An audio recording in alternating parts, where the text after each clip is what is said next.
Hello, it's September 26th, and on today's show we'll be talking about Dead Rising 2's new weapons and playing Space Invaders and Katamari on Project Natal.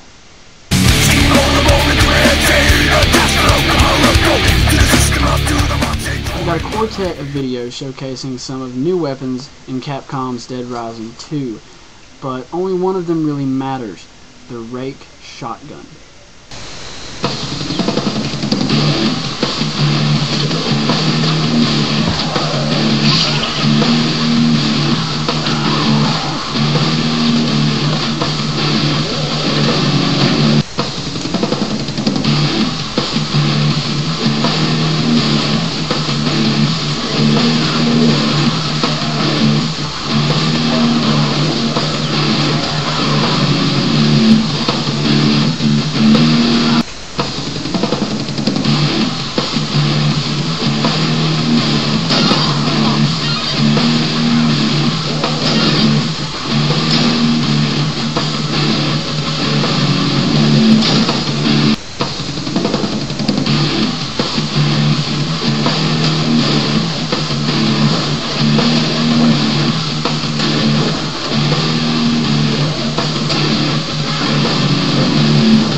Okay, so I've shown you 4 videos. Don't get me wrong, the stick thingy, the wheelchair, and the explosive footballs, they all look nice, but the only one that really matters, and it's just, you can't quite compare stabbing a zombie with a rake and then shooting it in the air with a shotgun attached. It just, if there's anything more fun than that, it should be regulated in a few states. Wall Street Journal reported Thursday that Twitter has reached almost $100 million in funding, but that was Thursday, and today's Saturday, so they probably are over 100 million now. Pretty much a boom. This Twitter thing has become quite annoying. I mean, birds themselves are annoying, and when they tweet. When your friends are tweeting all tweeting day, it gets tweeting annoying.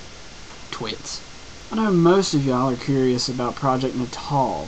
We pretty much got a glimpse and a hint, a little cop and feel at E3, but we haven't really seen a lot lately. Seen here in these pictures, Kudos Sonoda is actually playing Space Invaders. Because Microsoft is meeting with Japanese publishers and developers, Sonoda said they worked up a prototype port for Katamari Damacy and Space Invaders Extreme that would work with a controller-free controller. That doesn't mean he added that those games will ever see an official release date, though, so they're pretty much betas for the people who invented betas. In Katamari Damacy, a player holds their hands out in front of them and slides them through the air in the direction they want the growing ball to move. Pretty much your imagination. You just play with your hands like you're 5 years old.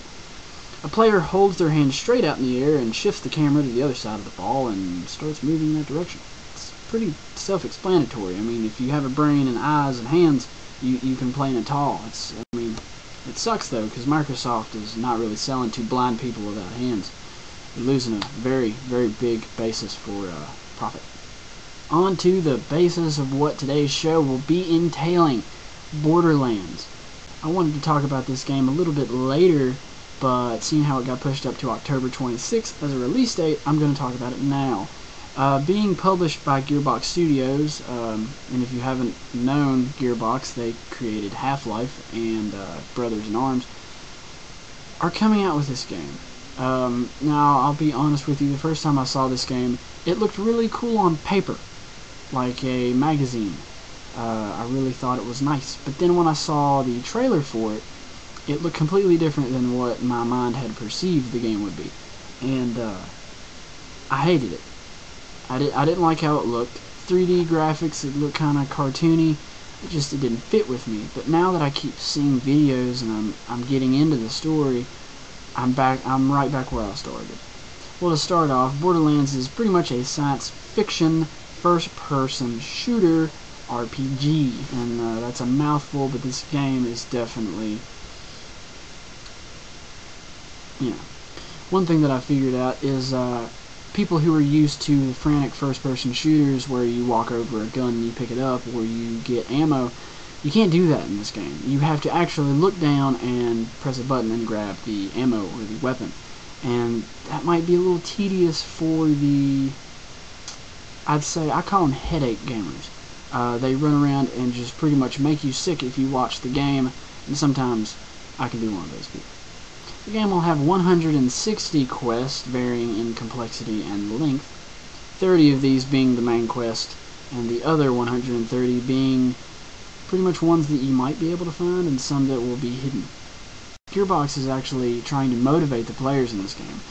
If you complete a quest in a specified time or a specific way, they'll give you rewards such as new weapons, upgrades, probably even a bit of gold or money, whichever monetary unit is in post-apocalyptic Borderlands.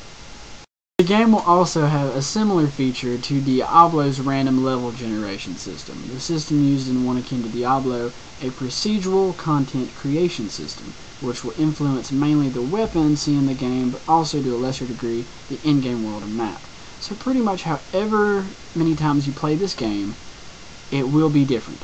Now, I've seen a ridiculous amount of guns, but perhaps the strangest was a revolver that fired shotgun shells. I was constantly surprised with the system that they've come up with. They've seen rifles that shoot everything from homing darts to rockets, and one of the guns tracks on something and locks, and after 3 seconds, the target suddenly explodes. This can make the game very, very entertaining. Now, I know a lot of you are wondering, there's a million bajillion guns in this!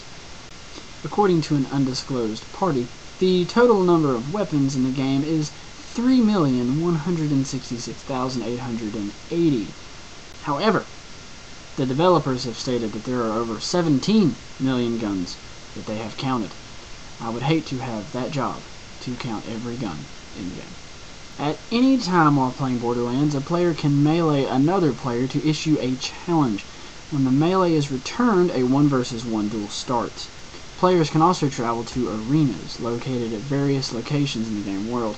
These arenas are specifically made for competitive play, like players that can face off in both free-for-all style games or team-based games. So there you go. You have a everyone versus everyone match, or you can do a team deathmatch. Borderlands is pretty much a very fast-paced game. If you're used to games that have a lot of downtime, like so let's say you go and you kill about 6 to 12 enemies in a room and they're all dead, you can pretty much stay in that room forever, right? Not in this game.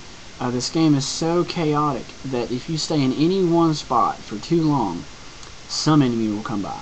Either a patrolling enemy or a wandering one, or pretty much a kill squad. They will find you and you'll pretty much never have any downtime.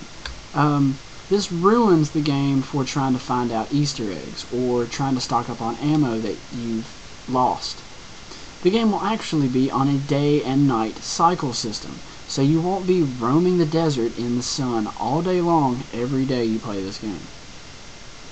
This also means that nocturnal enemies will only come out at night, and the daytime enemies will only come out at day.